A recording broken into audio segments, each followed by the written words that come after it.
ये आज तक रेडियो है।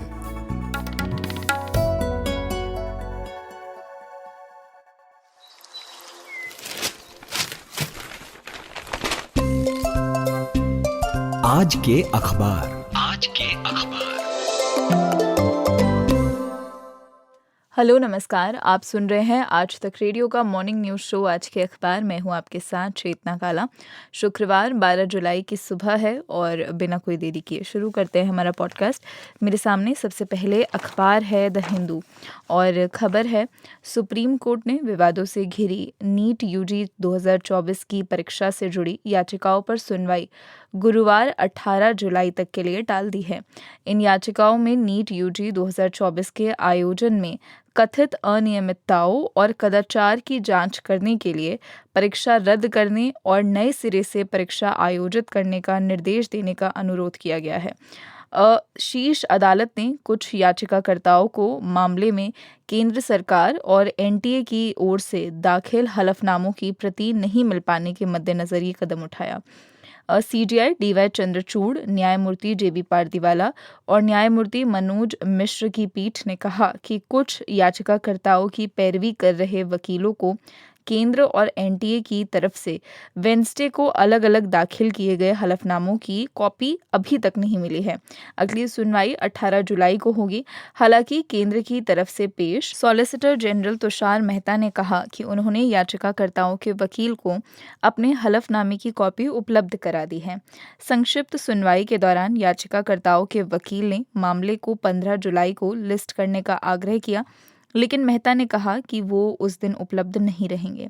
पीठ ने कहा कि केंद्रीय जांच ब्यूरो यानी सीबीआई ने उसे नीट यूजी 2024 के आयोजन में इरेगुलरिटीज़ की जांच में हुई प्रगति पर एक स्थिति की जो रिपोर्ट है वो सौंपी है। साथ ही आपको बता दूं कि नीट पेपर लीक मामले में सीबीआई को बड़ी कामयाबी मिली। केंद्रीय जांच ब्यूरो ने नीट यूजी परीक्षा में अनियमितताओं को लेकर कार्यवाही शुरू होने के बाद से फरार एक आरोपी को कल गिरफ्तार कर लिया। अधिकारियों ने बताया कि सीबीआई ने बिहार के नालंदा से संबंध रखने वाले और मुख्य आरोपी संजीव मुखिया का रिश्तेदार बताए जा रहे राकी उर्फ राकेश रंजन को पटना के बाहरी इलाके से पकड़ लिया है। सीबीआई मामले की जांच संभालने के बाद से ही उसकी तलाश कर रही थी। सीबीआई टीम ने पहले गिरफ्तार किए गए संदिग्धों से पूछताछ के दौरान मिले सुरागों के आधार पर राकी के ठिकाने का पता लगाया। अगली खबर मुझे दिख रही है टाइम्स ऑफ इंडिया अखबार में। दिल्ली विश्वविद्यालय के एलएलबी के छात्रों को मनुस्मृति पढ़ाने के प्रस्ताव पर आज अकादमिक परिषद की बैठक में चर्चा की जानी है। लॉ फैकल्टी ने अपने पहले और अपने तीसरे साल के विद्यार्थियों को मनुस्मृति पढ़ाने के लिए पाठ्यक्रम में संशोधन करने के लिए दिल्ली विश्वविद्यालय की निर्णय लेने वाली सर्वोच्च संस्था से मंजूरी मांगी है। अगर ये संशोधन होते हैं तो इनके अनुसार विद्यार्थियों के लिए 2 पाठ्यपुस्तकों जीएन झा की तरफ से लिखी गई मेधा तिथि के मनुभाष्य के साथ मनुस्मृति और टी कृष्णस्वामी अय्यर की लिखी हुई मनुस्मृति स्मृति चंद्रिका का टीका, ये दोनों सिलेबस में शामिल हो जाएगी। एजुकेशन की ही बात चल रही है तो जनसत्ता अखबार में मुझे एक और खबर एजुकेशन रिलेटेड दिख रही है। अपने पीएचडी के सिलेबस में दाखिले के लिए जवाहरलाल नेहरू विश्वविद्यालय खुद इन हाउस प्रवेश परीक्षा आयोजित कराने पर विचार कर रहा है। यूजीसी नेट की परीक्षा को पेपर लीक के अंदेशे के कारण रद्द कर दिया गया था। जेएनयू में पीएचडी कार्यक्रमों में एंट्रेंस इस शैक्षणिक सत्र में रद्द किए गए यूजीसी नेट के माध्यम से किया जाना था। कल एक बयान में जेएनयू शिक्षक संघ ने बताया कि जेएनयू अपनी खुद की प्रवेश परीक्षा आयोजित करने पर विचार कर रहा है। अगली खबर की तरफ टाइम्स ऑफ इंडिया अखबार में ही दिख रही है।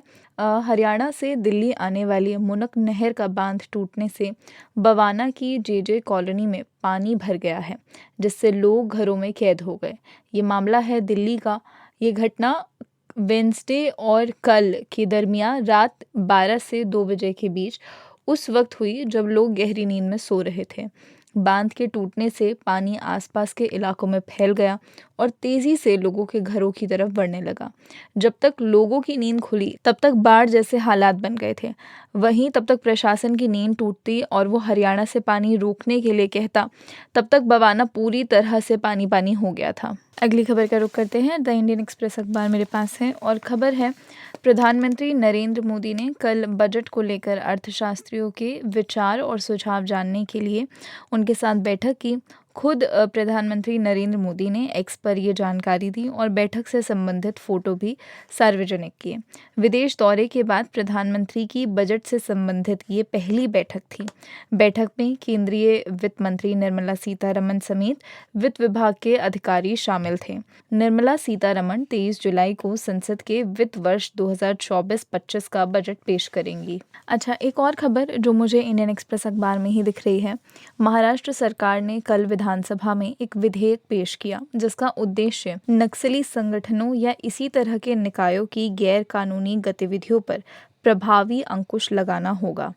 बिल को ये कहते हुए पेश किया गया कि ये शहरी इलाकों में नक्सलिज्म की गतिविधियों के बढ़ने को देखते हुए लाया गया है। बिल का नाम है Maharashtra special public security bill 2024। विधेयक के अनुसार गैर कानूनी गतिविधि से तात्पर्य ऐसी किसी कार्यवाही से होगा जो सार्वजनिक व्यवस्था, शांति और सौहार्द के लिए खतरा या खतरा पैदा करती है, या सार्वजनिक व्यवस्था के रखरखाव में हस्तक्षेप करती है या हस्तक्षेप करने की प्रवृत्ति रखती है। इसमें कहा गया है कि जो लोग किसी गैर कानूनी संगठन का प्रबंधन करते हैं या उसके प्रबंधन में सहायता करते हैं या किसी ऐसे संगठन की बैठक को बढ़ावा देते हैं या बढ़ावा देने में सहायता करते हैं, या कोई सदस्य जो किसी गैर कानूनी गतिविधि में लिप्त है, उसे 3 साल तक के कारावास और 3 लाख रुपए तक के जुर्माने से दंडित किया जाएगा। इसमें आगे कहा गया है कि जो लोग ऐसे गैर कानूनी संगठन की किसी भी गैर कानूनी गतिविधि को अंजाम देते हैं या उसे बढ़ावा देते हैं या उसकी तैयार करने की योजना बनाते हैं, उन्हें 7 साल तक के कारावास की सजा दी जाएगी और साथ ही 5 लाख रुपए तक का जुर्माना भी देना होगा। इसी के साथ आज के अखबार में वक्त है एक छोटे से ब्रेक का। कहानियों का बहाना बनाया करता हूं, तुम्हारे किस्से तुम्ही को सुनाया करता हूं। मेरा नाम है जमशेद कमर सिद्दीकी और ये है कहानियों का मेरा खास शो स्टोरी बॉक्स, जिसमें मैं आपको सुनाता हूं इंसानी रिश्तों और एहसास की वो खूबसूरत कहानियां जिनके किरदार आप हैं। सुनिए Story Box with Jamshed Qamar Siddiqui Aaj Tak radio के अलावा Spotify, Apple podcast, Google podcast, Jio Saavn या आपके फेवरेट ऑडियो स्ट्रीमिंग प्लेटफॉर्म पर। Hello and welcome back. खबरों के इस पार शुरू करते हैं। जनसत्ता अखबार मेरे पास है और खबर देख रही हूँ मैं। जम्मू कश्मीर के कठुआ जिले में सेना के गश्ती दल पर घात लगाकर हमला करने के जिम्मेदार आतंकवादियों को पकड़ने के लिए कठुआ, उधमपुर, डोडा इलाके के घने जंगलों में तलाशी अभियान चौथे दिन भी जारी रहा और सुरक्षा बलों ने इस अभियान को तेज करते हुए अतिरिक्त कर्मियों को तैनात किया। घटना के बाद से करीब 60 लोगों को हिरासत में लेकर पूछताछ की जा रही है, जिनमें वो 3 संदिग्ध भी शामिल हैं जिन्होंने आतंकवादियों को रसद की आपूर्ति की थी और आश्रय दिया था। दूसरी ओर सीमा सुरक्षा बल यानी BSF ने जम्मू कश्मीर और पंजाब पुलिस के सीनियर ऑफिसर्स के साथ कठुआ में बैठक की और इस दौरान वास्तविक समय में खुफिया जानकारी साझा करने के तौर तरीकों पर चर्चा की, ताकि अंतर्राष्ट्रीय सीमा पर घुसपैठ रोधी तंत्र को और भी मजबूत किया जा सके। इस खबर के ठीक साथ मैं एक और खबर देख रही हूँ और ये खबर इंडियन एक्सप्रेस अखबार में भी है। वरिष्ठ वकील और जम्मू कश्मीर उच्च न्यायालय बार एसोसिएशन के पूर्व अध्यक्ष नज़ीर अहमद रोंगा को उनके श्रीनगर स्थित आवास से गिरफ्तार किया गया और उनके खिलाफ जन सुरक्षा कानून PSA के तहत मामला दर्ज किया गया है। PSA सरकार को किसी व्यक्ति को बिना मुकदमा चलाए 1 साल तक हिरासत में रखने की अनुमति देता है। रोंगा के बेटे उमैर रोंगा ने सोशल मीडिया प्लेटफॉर्म X पर कहा था कि उन्हें वेडनेसडे देर रात 1 बजे के आसपास गिरफ्तार किया गया। रोंगा गिरफ्तार होने वाले वकीलों के संगठन के दूसरे पूर्व अध्यक्ष हैं। वो बार एसोसिएशन के प्रभारी अध्यक्ष के तौर पर काम कर रहे थे, क्योंकि 2020 से सरकार ने इसके चुनाव पर रोक लगा रखी है। नज़ीर अहमद रोंगा अनुच्छेद 370 को हटाए जाने के खिलाफ आवाज़ उठाने और उनके राजनीतिक जुड़ाव के कारण पहले भी जम्मू कश्मीर प्रशासन के रडार पर रहे हैं। अगली खबर, सुप्रीम कोर्ट ने न्यायिक अधिकारियों को पेंशन और अन्य रिटायर्ड जो बेनिफिट्स होते हैं उसकी बकाया राशि के भुगतान पर द्वितीय राष्ट्रीय न्यायिक वेतन आयोग की सिफारिशों का पालन न करने पर कल 16 राज्यों के मुख्य और वित्त सचिवों को तलब किया। राष्ट्रीय न्यायिक वेतन आयोग की सिफारिशों का पालन न करने पर अप्रसन्नता जाहिर करते हुए सीजीआई डीवाई चंद्रचूड़ और न्यायमूर्ति जेबी पारदीवाला और न्यायमूर्ति मनोज मिश्रा की पीठ ने कहा कि हम जानते हैं कि अनुपालन कैसे कराया जाता है। हम उन्हें जेल नहीं भेज रहे हैं, लेकिन उन्हें यहीं रहने दीजिए, फिर हलफनामा दाखिल किया जाएगा। उन्हें अभी व्यक्तिगत रूप से पेश होने दीजिए।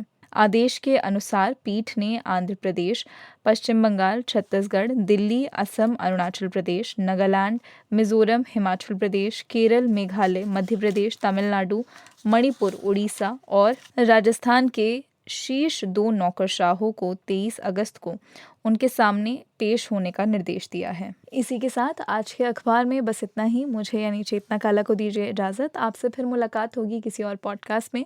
तब तक के लिए सुनते रहिए आज तक रेडियो।